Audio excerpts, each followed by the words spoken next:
friends, but I can't remember your name. Will you give me your name, honey? And she just stood there and like with a blank face for quite a while. And then she looked at me and she says, how soon do you need to know? And then I said to her, know what? Well, anyhow, it's nice to see you here folks tonight, and I'm just real happy to be here. You know, me and Pa, we left the farm just, a few months ago, and that's when we retired. And I said, Pa, I said, I don't know, I kind of hate to leave the farm, but I'll go with you. And so we had people tell us that, Wayne, why don't you go to the city? There's lots more excitement there, and there's lots for you to do. So I said, okay, let's go to the city, Pa. And so we got us some place to live, and we headed for the city. Well, the very first day when I was there, I got out in my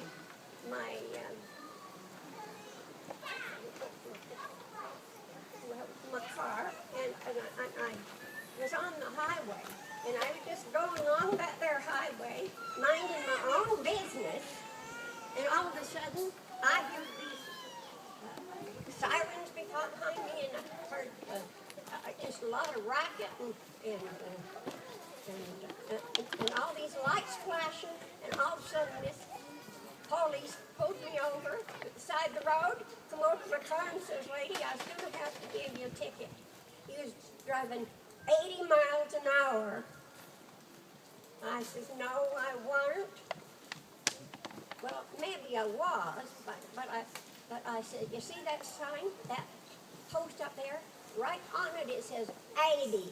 So I had every right to go 80 miles an hour. And that there police said to me, that ain't a speed sign. That says Highway 80. So he says, I was just going to have to give you a ticket. And so he wrote out this ticket, and then he told me I had to go over to the judge. So I went over to the judge, and he looked at that ticket, and he says, lady, you're going to have to pay me $90. I says, $90 for that little tiny ticket? That's a lot of money, and me and Pa, we just can't afford that. Well, so anyhow, I gave him, paid him $90, and then he put the ticket down, and he stamped it paid, and then he gave it to me, and he signed it, and I put it in my purse. And I didn't know what I got it in my purse for, but that's what I done. And then I just upset about that. I just didn't think that was fair, and I think they was setting me up for something. That's highway robbery. I had to pay $90. I think that's highway robbery. It's crime here in the city. So I headed home, and I could hardly wait to tell Pa. I says, Pa, we just can't afford to live here. It's costing us $90 when we get in the car. And Pa says, well, I guess we just won't ride around very much. And I'm just sick about it. Well, the next day I had some shopping to do. And I got my little jalopy and was riding around the street just in our neighborhood. Yeah, and I was just going there, just minding my own business. And then pretty soon I heard this siren behind me, and I see this here police pull over to the side of me. And he come over and he says, lady, I was going to have to give you a ticket. And I says, why you going to do it? He says, you're driving like lightning. I says, I wasn't driving like lightning. I knowed I was going the speed limit because I put my eyes right on that speedometer, and I looked at it, and I didn't take my eyes off all the time I was driving. And so I just figured I was just okay. And he says, I said you was driving like lightning. You keep hitting trees. Well, so I went to Pop. There's crime going on here. There's highway robbery, and I think they've got me sat out. I think they're following me. I says, what we gonna do, Pa? He says, I don't know, Mom, but maybe we better leave. Maybe we better go back to the farm. And I said, yeah, that's a good idea. I'm just worried about this here city. So we got all everything fixed up and ready to go. We packed up our clothes and everything, put them in the truck. And then I remembered them there, those tickets that they gave me. And I said, oh, I paid a lot of money for them there tickets. We better use them. So we went to the movie theater. They wouldn't take them. We went to the swimming pool, and they wouldn't take them. We went to the bowling place. They wouldn't take them. Nobody would take them their tickets. So I decided this is robbery up here. These bunch of crooks. And I said, we got to get out of here, Mom. We got to get back to the farm. So we got everything finished packing up, and we headed for the farm. And it was so nice to get there at the farm. It was so peaceful and quiet and nice, and there ain't no crime there. And so one day, about a month after we got back home, Pa come running into the house, and he says, Ma, somebody stole my truck. And I said, stole your truck? Well, did you get his name? He says, no, we didn't get his name, but I got the license plate number. And I said, well, that's lucky. I'll just call that motor vehicle place, and I'll ask them to give me the name and address that goes with their license plate number. And you know what I found out? Found out that burglar didn't only steal Pa's truck, but he stole his name and address too. Well, anyhow, I was pretty upset about that. Well, and now, you know, we decided we're going to be happy there at home, and we was real, real happy there. And I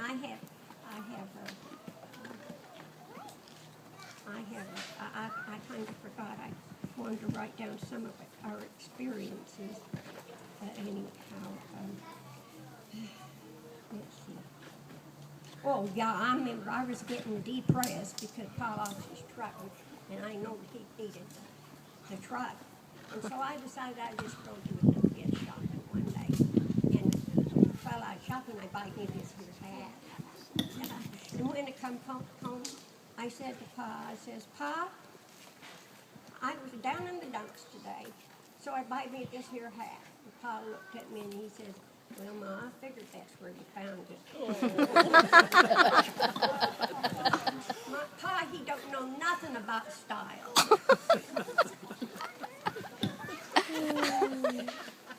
Well, you know, we got this here daughter, and her name's Belle. And she's been happy and dancing around all the time. She has this boyfriend named, his name's Jeff. And one day, she come running into the house, and she says, Mom, Jeff jilted me. And I says, what? She said, Jeff jilted me. And I said, well, did you tell him you got that very, very, very, very rich aunt? No. He says, yeah, I've done that. Now he's my uncle. I just got real bad. I didn't know what I was going to do.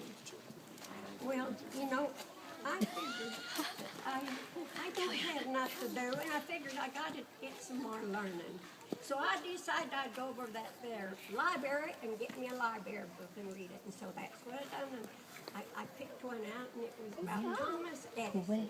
So I took home and I read that book, and I read it again, and it was interesting. It was a good book. He was a good man. He invented lots of things, and that helps lots of people. And so the other night when we were sitting on the couch, me and Pa were sitting on the couch watching television, and I says to Pa, you know, if it weren't for Thomas Edison, you and me would be sitting here together on this couch watching television by candlelight. Well, folks, you know, I'm just feeling bad about the college class, and I just didn't know what we can do about it. And so finally, I decided to kind of just not worry about it. And then we have this little granddaughter, and her name's Ellie, and she lives down the road from us, and she's my little sweetheart. And every day she comes over to see me. And say today, when I was getting ready to come to the party, I was putting some of that cold cream on my face, and she come walking into the room. She said, "Grandma, what you putting that stuff on your face for?" And I says, "Well, I'm just trying to look beautiful." And she says, "Oh," and then she just run out of the room. Well, pretty soon, when she come back in to see me, I was taking that cream off my face. And she said, "Grandma, what you taking that cream off your face for?" And then she says, "Oh, I know. It ain't working, is it?" Well, folks, you know, I just felt bad about this hot tub. So I said to her, "Pa, you know, we called the police, we tried to get help, and nobody helped us find that there truck. And I just don't think those police is doing their duty. They aren't doing the work they're supposed to, and I'm real upset about it. So I was just thinking, we better sue the police force, because they get underwork for us. It costs us, well, it's going to cost a lot of money for lawyers to do that." And I said, "Well, I think I know about a good lawyer. Yep. I know one. He lives right there in Cindy, and his name's Jerry Kennedy." And so we called Jerry Kennedy, see if he could come and help us with this here lawsuit. And we called him on the phone, and he says, "Well, I'll think about it, but I'll come over tomorrow and see you." Well, the next day, we was just fixing up some victuals on the stove, and pretty soon I looked out the window, and there come Pa's pretty red truck coming to the farmyard. And I looked, and Jared Kennedy was driving it. And I run out there and said, "Mr. Kennedy, how did you figure that one out? How did you get our truck back?" And he says, "Well, I just did it by some deductions. I deducted that Ma here is forgetting things and has a bad memory. And I deducted that Pa is a lot older than Ma, and so he must have a real bad memory. And so I figured that out. And so I decided I'd just walk around the farmyard and see if I could find some clues." So then he says, I walked clear out to the northeast part of the farmyard, and there under a tree I see a beautiful red truck sitting there. And I run over to it and open the door, and there on the seat is the registration card, and it gives Pa's name and your name, Ma. And then he said, "I know who it belongs to." And the key was still even in the ignition. So here I am, here's your truck. And I said, "Well, we is so thankful for you, Mr. Kennedy. It just is wonderful to have this in your truck back." Now, I know it took a lot of time and effort for you, so what do we owe you? And he said, "Oh, you don't owe me anything. I wasn't in trouble. I could just help you out." And I said, "Mr. Kennedy, you need some money because you had to do some work." He says, it only took me 2 hours to figure this one out. And so we just think that Mr. Kennedy is wonderful. And so but I said, "Well, how can we pay you, Mr. Kennedy?" And he says, "Oh, you don't have to pay me." And I said, "Well, I was just fixing up some victuals there on the stove. How about coming in and having some lunch with you?" And I said, "Well, okay, I'll do that." And so he comes in and he sits down and we fixed up a real nice plate. Well, and we have this little dog that runs all around the house. and pretty soon she come over. And she just leaned right up against him, and pretty soon George says, "What's the matter with this dog? She just keeps growling and growling and growling." And I said, "Oh, I wish that everything's okay with her. But I guess maybe she just don't like nobody eating out of her dish." Well, you know, we feeling bad because we never found our truck. But so I said, "Well, what are we going to do? I don't feel safe without our truck, being here. And after being in all that crime in the city, I'm just worried about it." And he says, "Well, let's get us a watchdog. Let's get us a real nice watchdog." So we went shopping for a watchdog. And we found this real nice dog, and we really liked her. So we bought her and brought her home. You know, that feller that sold her to us tells us that she was a real good dog with her mom. That her pa was a pit bull and her mom was Lassie. Well, that's nice thing, y'all. And then I decided I know that was true because she'll up and attack you, then she'll turn around and run for help. So she's been a good dog, and we're glad about her. Well, folks, it's getting late and I'm getting awful tired. But I want to tell you something. If you're ever in any trouble and you need help right away, you just call Mr. Jerry Kennedy, and he'll be right over there, and he'll have things fixed up in no time, and it won't cost you nothing.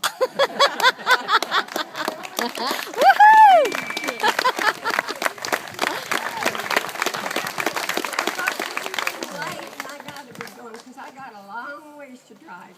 But you know, I just didn't sleep very good last night, and I'm tired. Yeah, I plugged my electric blanket into the toaster by mistake. Kept popping out of bed all night long.